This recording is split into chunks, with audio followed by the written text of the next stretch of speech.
Anne.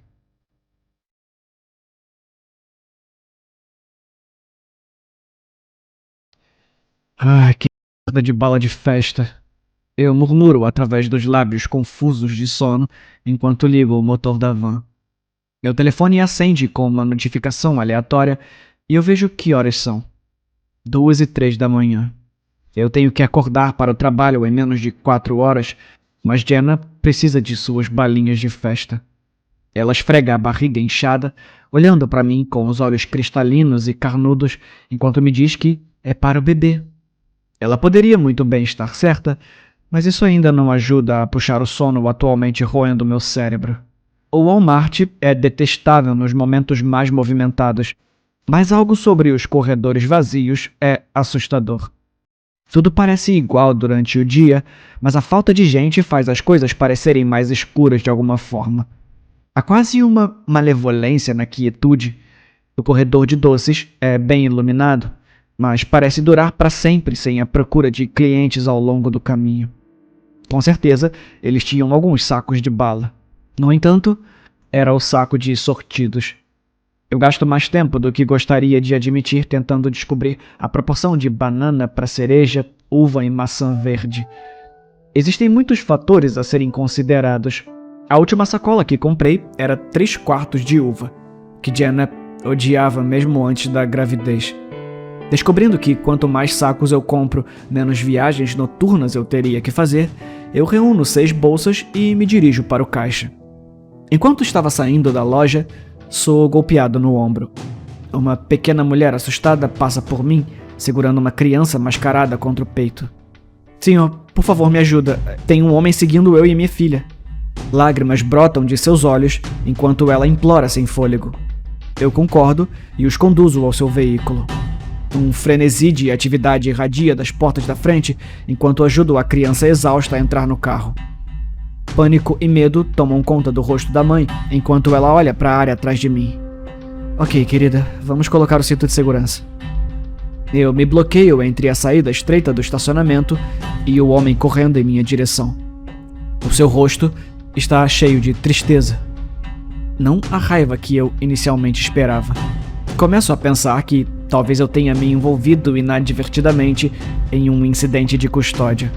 Talvez uma mãe assustada tentando salvar seu filho de um pai instável.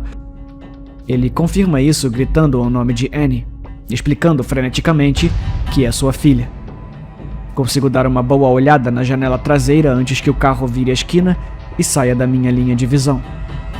A menina consegue se sentar e fica olhando para mim em desespero. Meu estômago revira com o que vejo. Eu estava tão concentrado em ajudar o que eu pensava ser a mãe dela que ignorei uma possibilidade agora óbvia. A máscara de Annie havia caído, pendurada solta sobre uma orelha delicada, revelando as tiras de fita adesiva colocadas sobre sua boca. Eu sequer peguei o número da placa.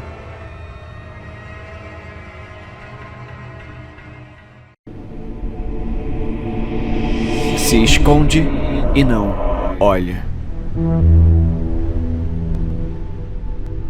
Recontagem da entrevista com Haley Adalman, Hospital do Condado de Fletcher, 19 de outubro de 2019.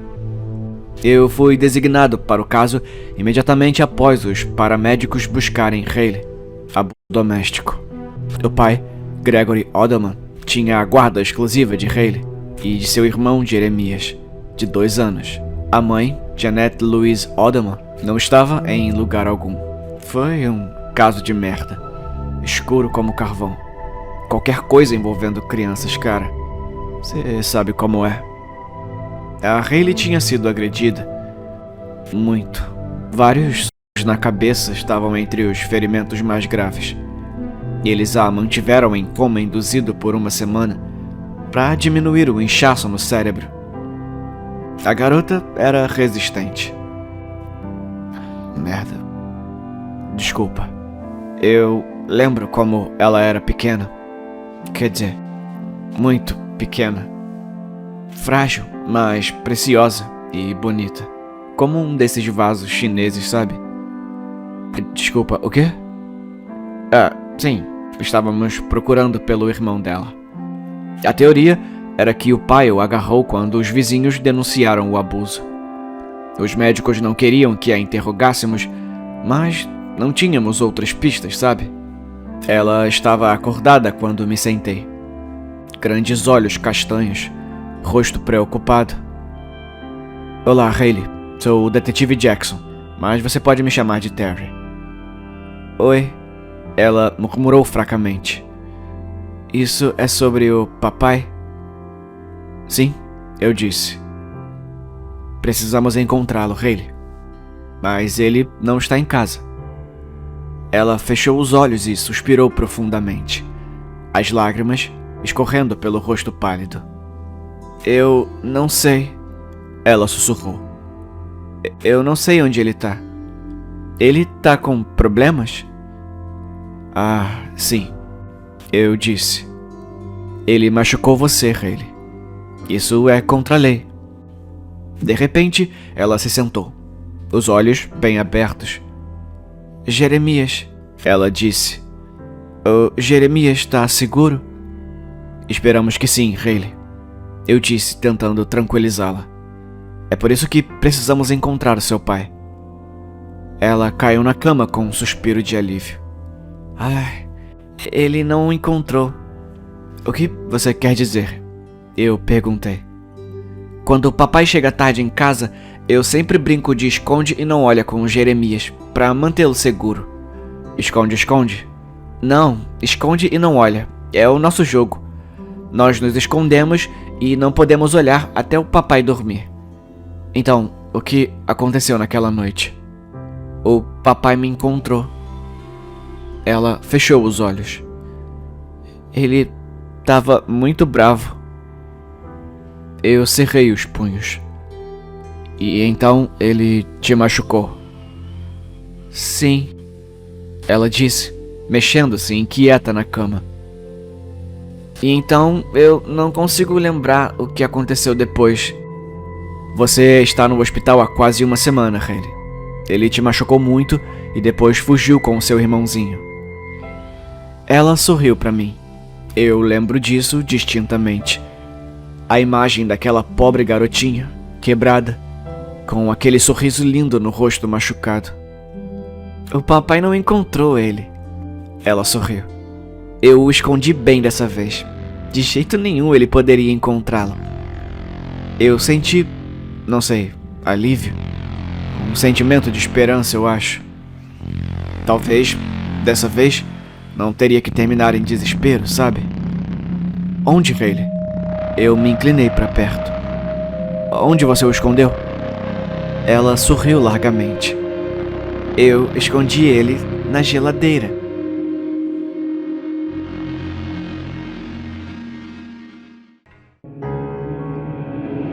O último da sua espécie.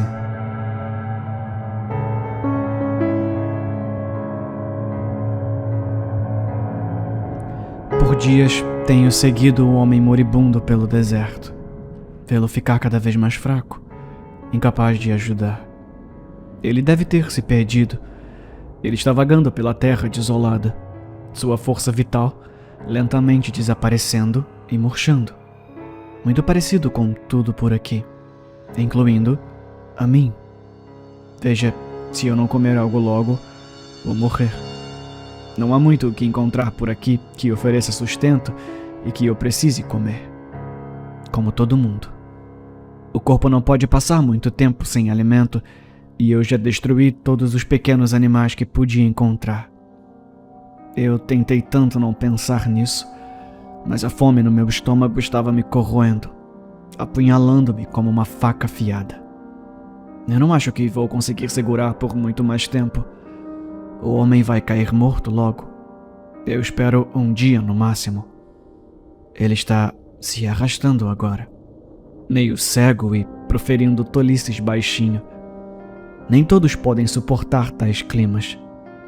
Normalmente não gosto de comer carne humana. Sou diferente de meus parentes. Acho a carne muito crocante, como comer uma galinha crua com borracha. Simplesmente nunca foi do meu gosto. Mas desde o desastre, carne humana é tudo o que comemos. Eu e meus parentes somos a última espécie a agraciar este planeta outrora próspero. Somos poucos e logo a comida vai acabar e nós também vamos sucumbir. O principal motivo pelo qual estou tentando segurar é porque este homem é o último de sua espécie. Uma vez que ele esteja morto, a humanidade não passará de uma memória. Uma memória que só vai ficar no fundo do meu estômago. Quando eu comer ele, é isso. O homem, ele está morto. A morte finalmente o conquistou. Ele está deitado na sujeira e no lixo por um tempo agora. Demorou mais do que eu pensava, mas seu sofrimento finalmente acabou. Ele se deita de bruços, seu corpo adornado com feridas profundas e lacerações. Sua boca está aberta, torta, e vejo o muco escorrer para a areia cinza. Eu abro minha boca com minha língua serrilhada. A fome permaneceu implacável. Eu caio ao lado dele e afundo minhas garras em seu estômago. Ao decolar, algo acontece que eu não esperava. O homem ainda está vivo. Ele agarra minha asa estendida e puxa, rasgando-a completamente. Nós caímos de cabeça na areia lascada. Enquanto eu estava deitado, morrendo, eu vejo um grupo de humanos se reunindo.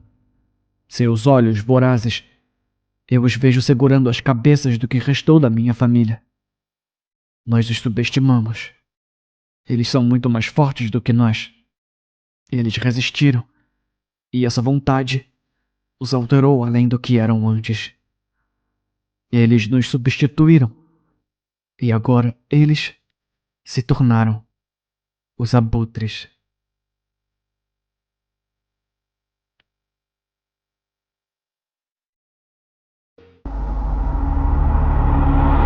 Amnésia.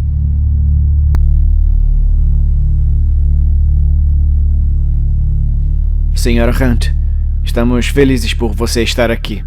Sei que você está se sentindo tonta, mas precisamos fazer algumas perguntas. Esse não é o meu nome. Então, qual é? Eloise. Eloise Baker. Eloise, precisamos conversar com você sobre o seu marido. Eu não tenho marido.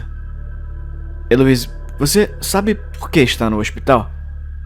Não, talvez eu tenha bebido demais ontem. Você pode nos dizer quantos anos tem? 18. Eloise, eu preciso que você tente se lembrar. É realmente importante. Você tem 32 anos, é casada. Precisamos encontrar o seu marido. Eu te disse, eu não tenho nenhum marido. A minha cabeça dói. Você sofreu um grave acidente de carro. Olha, isso é algum experimento estranho? Não, Eloise, você tem que acreditar em nós. Você precisa tentar se lembrar. O que você quer, afinal? Eu tô cansada. O seu marido, Jonathan Hunt, desapareceu com uma criança. Fomos à sua casa compartilhada e encontramos vários fragmentos de ossos e vários dispositivos de tortura no celeiro. As evidências sugerem que ele é o homem que procuramos nos últimos 3 anos. Eu nem sei quem é. Você não pode me deixar descansar? Eu tô com uma ressaca terrível. Normalmente nós deixaríamos, sim, mas isso é urgente. Essa criança ainda pode estar viva. Olha, eu nunca vou me casar de qualquer maneira. Uma vez eu vi uma cartomante, sabe? E ela me disse que eu seria famosa. Muito melhor do que ter um marido. Nós também encontramos os seus diários. Ai, meu Deus, que embaraçoso. Olha, não diga ao Dave que eu gosto dele, tá? Ah, eu não vou ter problemas por ter pegado aquele rímel, né? Eu roubei apenas uma vez, eu juro. Esses diários são de anos mais recentes, Eloise. Eles nos mostraram que, enquanto você suspeitava do seu marido, ele espancou você e que você não participou dos assassinatos. Tá bom. Enfim, eu tô realmente confusa. Eu tô sendo filmada? Foi o Gaza que arrumou isso, né? Eu vou matar ele. Ei, Gaza, se você estiver escondido em algum lugar, eu não vou cair nessa, hein? Vamos deixar você descansar um pouco. Eu espero que sua memória comece a voltar. Verificaremos você a cada hora. Eu me alongo luxuosamente como um gato e me aconchego de volta nas minhas cobertas. John é um idiota. Ele realmente é. Eu sempre disse a ele: eu não me importo com o que você faz no celeiro, mas nunca se atreva a ser infiel. Felizmente, eu sou muito organizada. Eu mantenho meticulosamente esses diários há anos. Os enchi de bobagens. Ai de mim, John saiu de novo. Houve barulhos no celeiro, mas ele diz que vai me matar se eu entrar lá. Oh não! Enfim, a culpa é dele. Eu não teria que fazer uma ligação anônima e dirigir na direção daquela árvore se ele não tivesse decidido que a noite com aquela garçonete valia a pena. Eles o encontrarão em breve, com ou sem aquele garoto de merda. E eu serei a pobre esposa espancada, com amnésia induzida por um trauma. Talvez eu escreva um livro sobre isso. Eu sempre gostei da ideia de ser uma autora. Quem diria que aquela mulher estava certa? Eu vou ser famosa, afinal.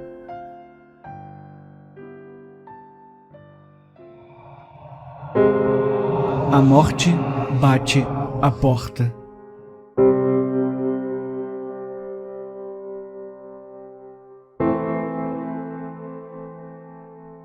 Meu marido comprou túmulos para nós. Ele até comprou nossas lápides, planejando esculpir a arte para cada uma, sozinho. Foi lindo, eu acho. Ele sempre planejou com antecedência, e eu aprecio isso. Mas parte de mim sentia que isso tornava a realidade da morte ainda mais real. Nenhum de nós estava doente, e eu ainda não tinha ouvido a morte batendo, mas sabendo disso, sabendo que nossos túmulos foram contabilizados e planejados, senti que podia pelo menos ver a morte se aproximando de nossa porta, mesmo que ainda não estivéssemos bem subindo. Acho que me tornei um pouco paranoica. Mas é difícil não ficar um pouco nervosa quando todas as mudanças estão acontecendo ao mesmo tempo. Primeiro, meu filho se casou e mudou-se para ficar mais perto da família de sua esposa, a 3 estados de distância. A minha nora é um tesouro e sou muito grata por ela, mas eu sinto muita saudade do meu filho. Então, a minha filha se mudou para a faculdade. Não apenas para a moradia estudantil, não. Ela conseguiu um apartamento. Ela também ficará lá durante os verões. Acho que é por isso que o meu marido achou que era hora de diminuir o tamanho. Nosso ninho estava vazio e nunca mais ficaria cheio. Aconteceu rapidamente. Primeiro, ele mencionou ter procurado casas. Depois, voltou para casa depois de visitar uma. Acontecera no último minuto, disse ele, e ele sentiu que havia encontrado aquele. Eu não tinha certeza e queria ver a casa pessoalmente antes de tomar uma decisão. No dia seguinte, ele me apresentou um contrato de compra. Ele me empurrou para assiná-lo, até mesmo levantando a voz uma vez. É hora de reduzirmos o tamanho, ele disse. Eu assinei. Parecia que o mundo que eu conhecia estava escapando de meus pés. A casa tinha um quarto e um banheiro. Eu tinha certeza de que estaríamos tropeçando um no outro, mas meu marido insistiu que aquele era o lugar ideal para nós. Seria como a casa para a qual havíamos nos mudado logo após o nosso casamento. Romântico. Eu esperava que ele estivesse certo. Ele não estava mais falando tanto comigo. Ele me trouxe caixas para empacotar as minhas coisas, pedindo que eu mantivesse minhas roupas e itens separados dos dele. Para se manter organizado, ele disse. Ele se mudou para o nosso novo lugar uma semana antes de mim. Para preparar o local, ele disse.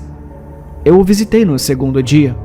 Suas roupas estavam perfeitamente alinhadas no armário, enquanto as minhas ainda estavam nas caixas. Pedimos jantar e ele serviu vinho para nós dois. Para reduzir o tamanho, disse ele, batendo o copo no meu.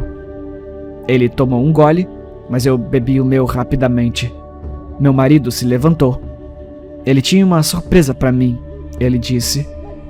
A minha visão começou a ficar turva quando meu marido empurrou uma grande pedra pela porta da cozinha. Eu ouvi uma batida suave. Quando minha visão escureceu, eu vi a lápide.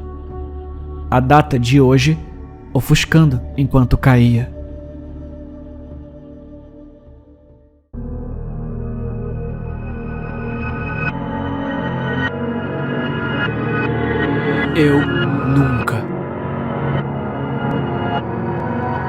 Eu nunca matei aula, Joss disse. Tomei um gole. Não fui o único. Thomas e Jeff também. Joss sorriu. Nerd. Eu tossi. Eu nunca bati em uma garota, Thomas disse. Todos nós tomamos outro gole. Nossa, vocês são os piores. Thomas se arrastou. Ela pediu, ué. Joss riu.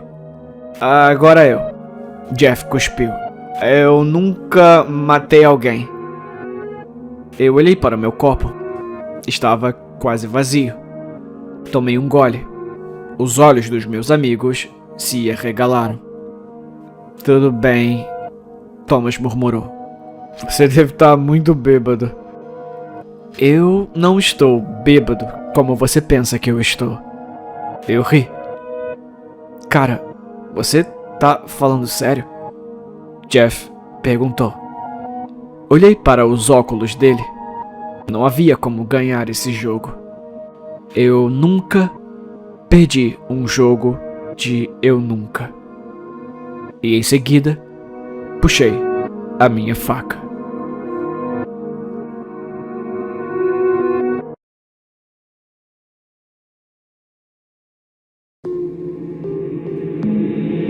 Minha vez.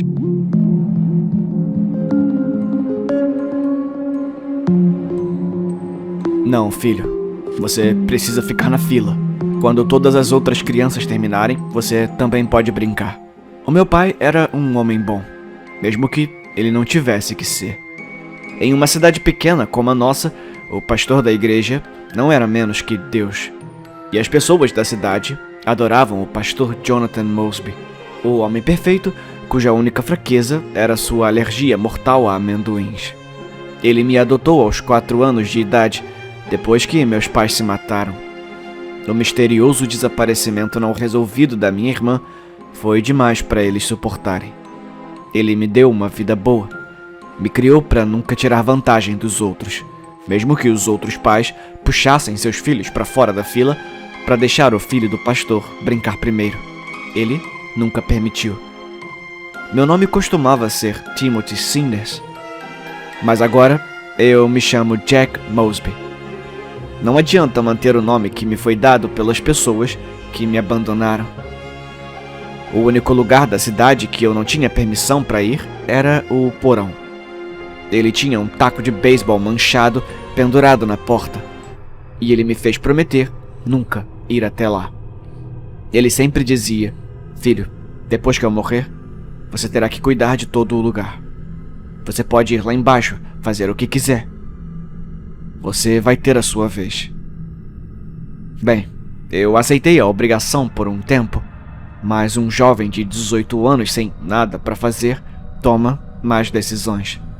Especialmente quando esse guardião de 18 anos ficou fora da cidade por 3 dias. Eu sabia onde ele escondia a chave, então entrei facilmente. Bem, digamos que eu não esperava saber o que encontraria. Havia conjuntos de algemas nas 4 paredes, e mulheres lindas e nuas estavam algemadas a elas. A maioria delas de qualquer maneira. Algumas das algemadas já eram carcaças apodrecidas. Acima de cada mulher havia uma gravura na parede. Shania Williams, Daniela Samuels, Dorothy Deacon, Paula Holm, Vanessa Sanders. Bem em cima de um dos cadáveres mais desfigurados da sala. Eu corri de volta para cima, tranquei o quarto e coloquei a chave de volta onde deveria estar. Não tenho ideia de como tracei um plano, mesmo quando minha cabeça latejava de forma imprudente, mas consegui chegar a um. E um plano realmente bom. Quando papai voltou para casa, eu o recebi calorosamente. Eu fiz um almoço suntuoso para nós dois, sanduíches de peru. Só quando ele engoliu, reconheceu o gosto de amendoim imediatamente. Mas já era tarde demais. Choque anafilático. Que caminho a percorrer. Depois de verificar o seu pulso, peguei a chave e voltei a descer as escadas novamente. Mas me certifiquei de pegar o taco de beisebol manchado de sangue antes de fazê-lo. Agora era a minha vez.